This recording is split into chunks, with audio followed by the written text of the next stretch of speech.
नमः शिवाय। नमः शिवाय। भगवान शिव शिव परिवार तुम सबको कोटि कोटि नमन करते।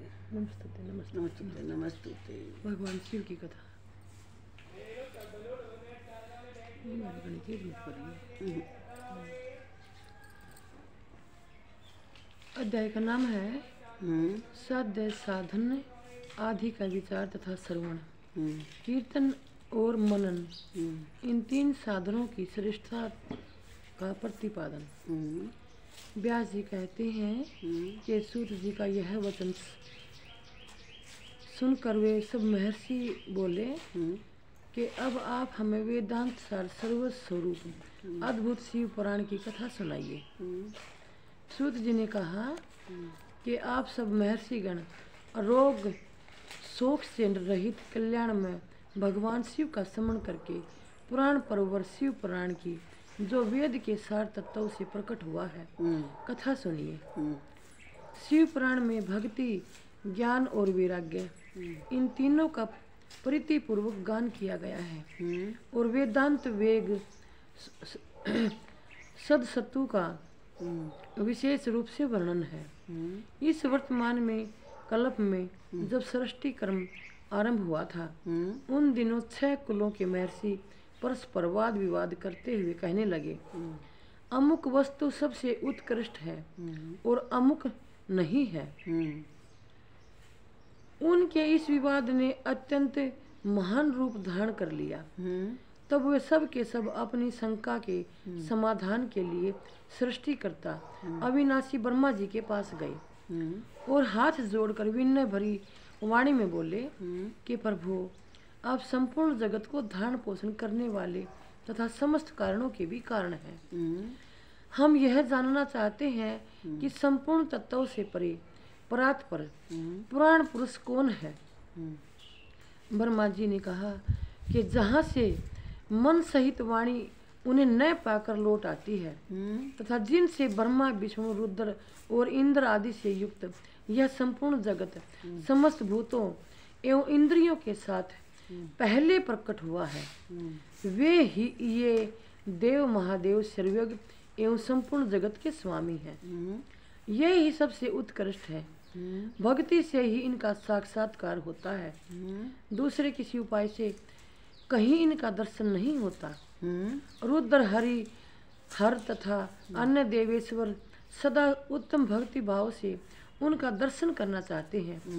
भगवान शिव में भक्ति होने से मनुष्य संसार बंधन से मुक्त हो जाता है। देवता के कृपा प्रसाद से उनमें भक्ति होती है और भक्ति से देवता का कृपा प्रसाद प्राप्त होता है। ठीक उसी तरह जैसे यह अंकुर से बीज और बीज से अंकुर पैदा होता है। इसलिए तुम सब महर्षि भगवान शंकर का कृपा प्रसाद प्राप्त करने के लिए भूतल पर जाकर वहाँ सहस्त्रों वर्षों तक चालू रहने वाले एक विशाल यज्ञ का आयोजन करो। इन यज्ञपति भगवान शिव की ही कृपा से वेदोक्त विद्या के सारभूत साध्य साधन का ज्ञान होता है। शिव पद की प्राप्ति ही साध्य है, उनकी सेवा ही साधन है तथा उनके प्रसाद से जो नित्य नैमित्तिक आदि फलों की ओर से निष्प्रय होता है वही साधक है। वेदोक्त कर्म का अनुष्ठान करके उसके महान फल को भगवान शिव के चरणों में समर्पित कर देना ही परमेश्वर पद की प्राप्ति है। वही सालोक के आदि के कर्म से प्राप्त होने वाली मुक्ति है। उन पुरुषों की भक्ति के अनुसार उन सब को उत्कृष्ट फल की प्राप्ति होती है। उस भक्ति के साधन अनेक प्रकार के हैं जिनका साक्षात महेश्वर ने ही प्रतिपादन किया है। उनमें से सारभूत साधन को संक्षिप्त करके मैं बता रहा हूँ। कान से भगवान के नाम, गुण और लीलाओं का श्रवण, वाणी द्वारा उनका कीर्तन तथा मन के द्वारा उनका मनन, इन तीनों को महान साधन कहा गया है। तात्पर्य यह है कि महेश्वर का श्रवण, कीर्तन और मनन करना चाहिए। यह श्रुति का वाक्य हम सब के लिए प्रमाणभूत है।